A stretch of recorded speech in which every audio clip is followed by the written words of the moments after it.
Millhaven, West Virginia. Population 1,412, if you count the ones who haven't left yet. It is the kind of town where the gas station is also the post office, where everyone knows your grandmother's maiden name, and where the roads stop having names about 3 miles past the church.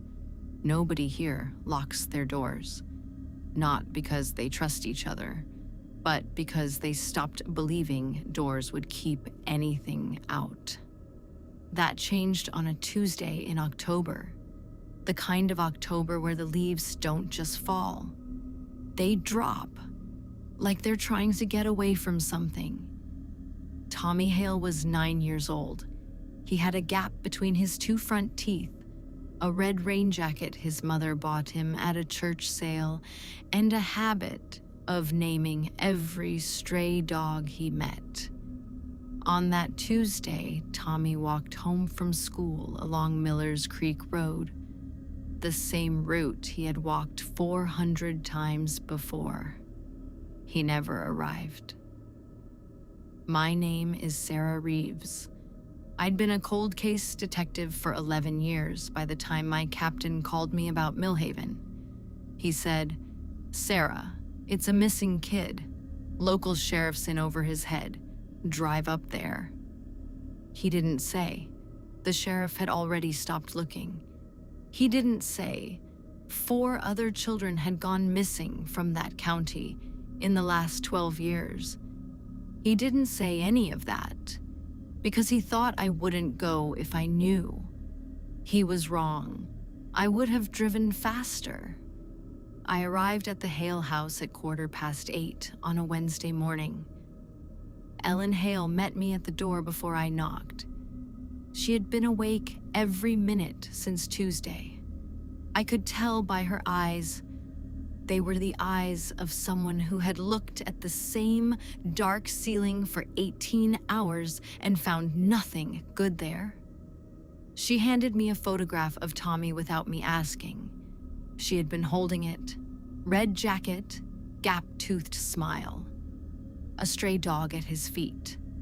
Sheriff Marcus Tate was already in the kitchen, coffee going cold in his hand.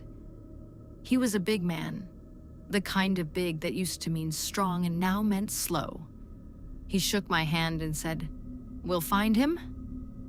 His eyes went sideways when he said it, just for a second, just enough. I walked Miller's Creek Road that afternoon, alone. I always work a scene alone first, before the noise, before the theories, before someone else's fear gets into the air and changes what you see. The road runs about 1.5 miles between the school and the Hale house. It curves twice, once near the old feed barn, and once near the bend in the creek where the water turns black from the iron in the rocks. I found the jacket 40 yards past the second bend. Red, his size. One arm in the mud, one arm reaching toward the water, like it was trying to point at something. It hadn't been rained on, which meant it was dropped after the last rainfall, somewhere between 4 and 7 in the afternoon. I looked at the tree line across the creek. The pines were thick and old, the kind that block sound and light together. Then I saw it, a figure, standing perfectly still between 2 trees, maybe 60 feet away, watching me. I called out. Nothing. I blinked, and it was gone. Not moved. Gone. I stood on that road for a long time. The creek kept moving like nothing had happened. I went back to the station and pulled county records, old ones, 12 years, 4 missing children, 3 cases closed with no conviction, 1 case never closed at all, and every single one of them, every one, had last been seen within a 1/2 mile of Miller's Creek Road. There was a property on the other side of the creek, purchased in 1987 by a man named Gerald Prout, who died in 2009. No next of kin listed. The house had been vacant for over 15 years. No one had entered it on record. No one had filed to demolish it. Nobody had ever searched it. I asked Marcus Tate why. He looked at his coffee again. "We never had reason," he said. I drove out there at dawn the next morning before anyone could advise me not to. The house was a 2-story farmhouse eaten halfway by kudzu. The front door was sealed with boards that had been pried and renailed so many times, the wood had given up fighting. I pushed inside. On the wall of the main room, drawn in what I would later confirm was a charcoal pencil, were dozens of small circles, arranged in rows, neat, deliberate. I counted them. 31. I found the cellar door behind the kitchen wall. It wasn't on the blueprint I had pulled. It had been papered over, wallpapered neatly, the pattern matching the rest of the kitchen. Whoever did it knew this house well enough to make it disappear. I pulled a paper back. The handle was cold. My hand was shaking, and I made myself stop noticing that. I went down. Tommy Hale was sitting against a far wall, knees pulled up, still wearing his school clothes. He looked up when my flashlight hit him, and he didn't flinch. He just looked at me with those 9-year-old eyes that had seen something they didn't have words for yet. "Are you the police?" he asked. "Yes," I said. "I've got you. You're okay?" He nodded slowly. Then he said, someone would come. He said it every night." I stopped. "Who said that, Tommy?" He pointed at the cellar stairs. "The man upstairs." I radioed for backup with one hand and kept the other on Tommy's shoulder as we moved toward the stairs. The footsteps didn't come back.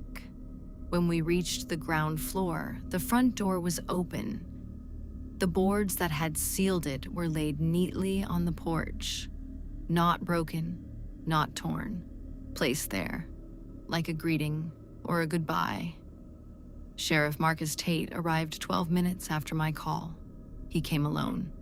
No siren. He stood in the doorway and looked at Tommy, and then at me, and his face did something I had seen on guilty men 100 times before. It went very, very still. "Marcus," I said, "who owns this property now?" He didn't answer. "The property transferred privately in 2010, I said, 1 year after Prout died. The buyer used an LLC, a shell company registered to a P.O. box in Raleigh." I looked at him. "The LLC is registered under the name of your wife's maiden name, Marcus." Ellen Hale was right. People in Millhaven stopped locking their doors because they believed doors wouldn't keep anything out. What they didn't know, what none of them knew, was that the thing they needed to keep out had a badge and a key and a smile they'd trusted for 20 years. Tommy Hale was reunited with his mother at 7:43 a.m. on a Thursday in October. Ellen Hale didn't say anything when she saw him. She dropped to her knees on the wet gravel and held him and made a sound that wasn't crying. It was something older and more animal than crying. Marcus Tate was charged with unlawful imprisonment, obstruction of justice, and 6 counts of criminal conspiracy relating to the 4 previous disappearances, 3 of which were eventually reopened with new evidence found inside that house. The 31 circles on the wall. Investigators believe they represent something Tate tracked. They haven't confirmed what. I have my theories. I keep them to myself. I drove out of Millhaven the next morning without sleeping. The creek road looked different in the daylight. Smaller, thinner, like it couldn't hold what had happened there. I thought about Tommy pointing at that ceiling, the calm in his voice. He said someone would come. In 23 years of this work, of dark houses and darker cases, and the kind of evil that wears familiar faces, that is the thought I come back to. Somebody has to come. That's the whole job. And somebody always does.